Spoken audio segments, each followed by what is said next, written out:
غازی عباس اتنا مقدس مقام اور نام بلا کسی کا ہو سکتا ہے جنہیں اپنے بھائی حضرت امام حسین علیہ السلام کے ساتھ شہادت کا مرتبہ نصیب ہوا۔ آپ یقیناً حضرت غازی عباس کے بارے میں جاننا چاہیں گے کہ انہیں کیسے میدان جنگ میں شہید کیا گیا اور انہوں نے کیسے شجاعت و بہادری کا مظاہرہ کیا۔ جاننے کے لیے چلتے ہیں آج کے مقدس موضوع کی طرف۔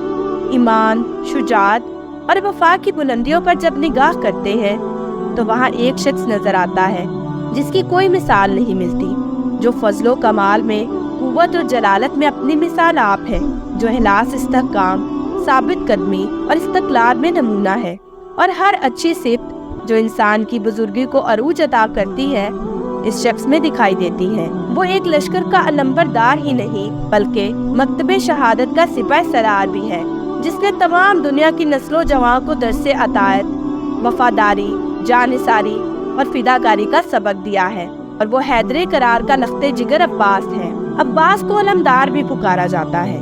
وہ اسلام میں اپنے بھائی حسین بن علی کے لیے وفادار رہے، آل فاطمہ کا احترام کرنے اور جنگ کربلا میں اپنے کردار کی وجہ سے ممتاز شخصیت کے حامل ہیں۔ ان کی جنگ کربلا کے دوران میں یوم عاشوراء کو شہادت ہوئی۔ عباس کا مدفن کربلا، محافظہ کربلا، عراق میں العتبہ العباسیہ میں ہے۔ عباس حسین و جمیل تھے اور عرب میں بہادری و شجاعت کے لیے بھی مشہور تھے۔ ابن منصور لسان العرب میں لکھتے ہیں کہ عباس وہ شیر تھے جس سے دوسرے شیر ڈرتے تھے۔ عباس بن علی کی ولادت باسعادت 4 شعبان المعظم 26 ہجری کو ہوئی۔ انہوں نے اس وقت تک آنکھ نہیں کھولی جب تک ان کے بھائی سیدنا حضرت امام حسین علیہ السلام نے انہیں اپنے ہاتھوں میں نہیں لیا۔ بچپن ہی سے انہیں حضرت امام حسین علیہ السلام کے ساتھ محبت اور عقیدت تھی۔ علی بن ابی طالب نے اس عظیم الشان بچے کا نام عباس رکھا۔ امیر المومنین نے اپنے نومولود کا نام عباس رکھا، چونکہ علی علیہ السلام بعنوان دروازہ علم نبوت جانتے تھے کہ ان کا یہ فرزند بغیر کسی شک و تردید کے باطل کے مقابلے میں سخت اور ہیبت والے اور حق کے سامنے شداب و تسلیم ہے۔ آپ ہی تھے کہ دشت کربلا میں دشمن آپ کے وجود سے غصے میں آ جاتا اور اس پر حالت ابوست ظاہر ہو جاتی، اور نام عباس ان کا چین و سکون چھین لیتا۔ البتہ اہل لغت نے لفظ عباس کا ایک اور معنی بھی بیان کیا ہے۔ وہ معنی بھی حضرت عباس کے لیے مناسب اور موزوں ہے۔ اس معنی کے تحت عباس اس شیر کو کہتے ہیں جس کو دیکھ کر دوسرے شیر بھاگ جاتے ہیں، اور یہ منظر صحرا طف میں سب نے دیکھا کہ جناب عباس جس طرف بھی حملہ کرتے تھے سارے یزیدی وہاں سے بھاگ جاتے تھے۔ شجاعت و بہادری، وفا اور دلیری جیسی خصوصیات کو دیکھتے ہوئے شجاع باپ نے اپنے شجاع بیٹے کا نام عباس رکھا، اور حضرت علی علیہ السلام نے عباس کا نام عباس اس لیے بھی رکھا کیونکہ آپ میدان جنگ میں دشمن کے مقابلے میں حضرت عباس کی شجاعت، قدرت و صلابت کے بارے میں علم و آگاہی رکھتے تھے۔ شدید پیاس کے عالم میں جانے کس ادا سے علم اٹھایا کہ علم کا نام سنتے ہی بے ساختہ غازی عباس علیہ السلام کا نام گرامی ذہن میں آ جاتا ہے۔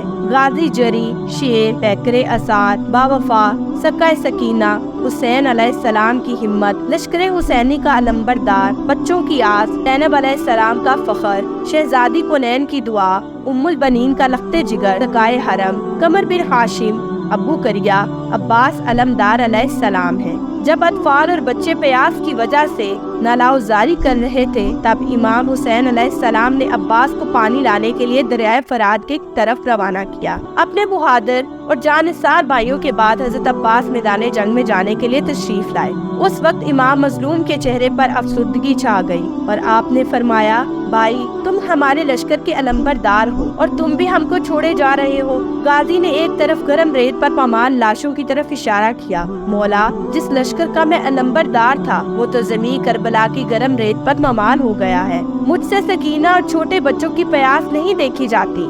معصوم سکینہ اپنی چھوٹی سی خشک مشکیزہ اٹھا کر لائی اور چچا کے گلے میں ڈال دی۔ بی بی سکینہ نے سارے پیاسے بچوں کو جمع کیا اور کہا، اپنے اپنے کوزے لے آؤ، میرے امو پانی لینے جاتے ہیں۔ 3 دن کے بھوکے پیاسے بچے اپنے اپنے کوزے اٹھا کر درے خیمہ پر بیٹھ گئے۔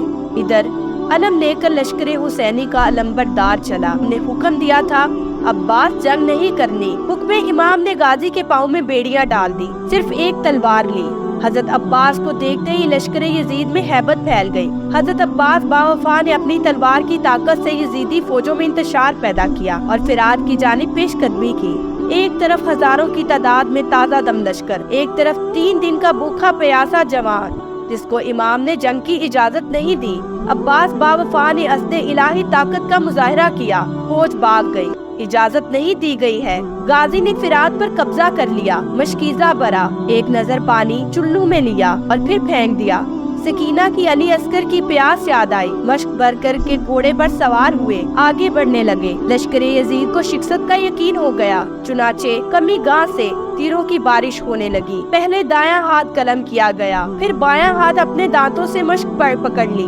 آپ پھر بھی بہادری سے مشق کی حفاظت کرتے ہوئے تیروں کی بچھاڑ میں آگے بڑھتے گئے، یہاں تک کہ ایک تیر مشق سکینہ پر لگا اور سارا پانی بہہ گیا۔ غازی کے جسم میں اس قدر تیروں نیزے تھے کہ اب گھوڑے پر ٹکنا مشکل ہو گیا تھا۔ کوئی بھی سوار جب گھوڑے سے زین سے زمین پر اترتا ہے تو اپنے دونوں ہاتھوں کا سہارا لیتا ہے۔ ہائے، میں غازی کی اس مصیبت کو کیسے بیان کروں؟ حسین کا شیر زمین پر کیسے آیا؟ امام سے کہا، مولا میری لاش خیمہ میں مت لے جائیے گا، میں سکینہ سے شرمندہ ہوں۔ امام سے فرمایا کہ آقا، میں نے آنکھیں کھول کر سب سے پہلے آپ کی زیارت کی تھی، اب دنیا سے جاتے ہوئے بھی آپ کی زیارت کرنا چاہتا ہوں۔ ایک آنکھ میں خون بھرا ہے اور دوسری میں تیر پیوست ہے۔ امام علی علیہ السلام مقام نے فرمایا، اے میرے با وفا بھائی، ساری زندگی ہم کو آقا کہہ کر پکارا ہے، ایک بار بھائی کہہ دو۔ حضرت عباس بن اولیاء الہی میں سے ایک ہے جو ہر سالک اللہ کے لیے مشعل فروزہ ہے اور ہر تشنہ ہدایت کے لیے ہادی برحق ہے۔ وہ نہ صرف شجاعت اور جنگ کے میدان میں نمونہ اور سرمشق ہے،